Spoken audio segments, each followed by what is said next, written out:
Birthday problem. The last problem we're going to do here is the birthday problem. It's a pretty famous problem, birthday problem. If you type it into Google, you will see Wikipedia, for instance, has a page on the birthday problem. The question is, how many people need to be in a room before it's more likely than not that two of them share the same birthday? Okay.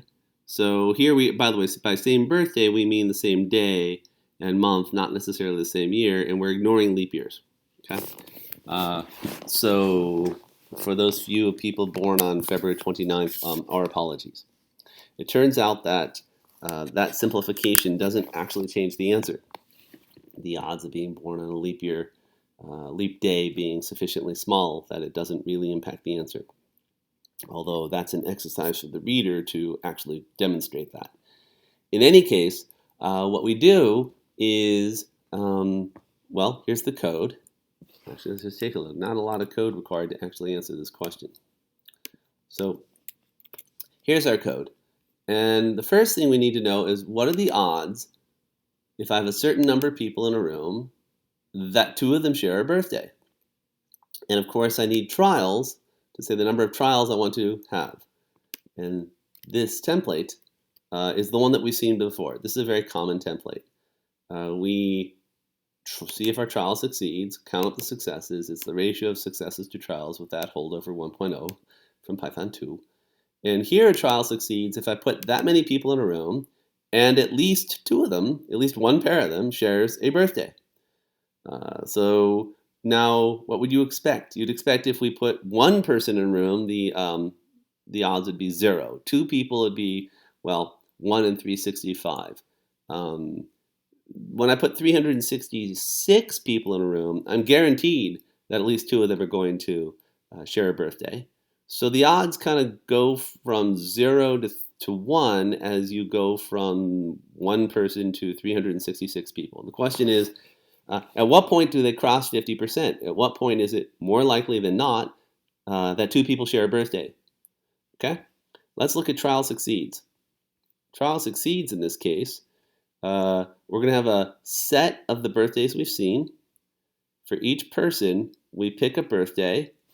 If we've seen it, that's it. We have duplicates. Otherwise, we add it to the set we've seen. If we make it all the way through, then we've not seen any duplicates. The only thing here is the actual birthday that we're assigning. Well, we're just going to assign it as a day, as a number from 1 to 365. The whole idea of a month and a day, we don't have to get into that. Just assign a number from 1 to 365, and if you see a duplicate number, that's a duplicate birthday. All right, so birthday odds, if this was like the previous problems, we'd be done now. But it's not, because the question that was asked was not, say, what are the odds that if you have 7 people in a room that 2 of them share a birthday? Because we just wrote the code to answer that question. The question was, how many people need to be in a room for it to be more likely than not that 2 of them share a birthday? For that, we have to keep calling birthday odds with increasing numbers of people in the room until we get over 50%. And that's what solve birthday problem does. It has the people in the room start at 2 and continue up till we know we'll never get to 366. We know that.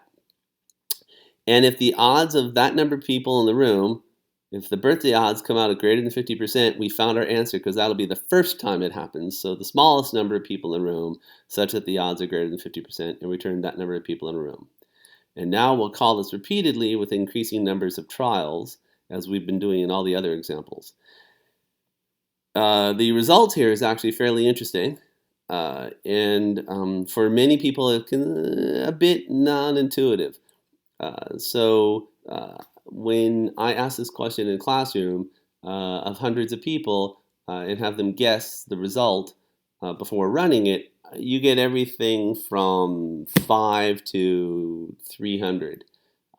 The actual answer turns out to be, well, as we're increasing our trials, we seem to be converging on 23. And if we go back to the internet and ask the internet what the answer is, it says the answer is 23. And here's the curve showing you the probability of a pair based on the number of people in the room. And when there's no one in the room, the odds are 0. The odds are actually nearly 1 long before you get to 366. Even by 70, even by 60, it's approaching 1.0. It's not exactly 1. There's a little space there. It's exactly 1 at 366. But it turns out it crosses 50% at 23. Now, our code here does not prove that fact. It does not. But it confirms, it empirically confirms that fact.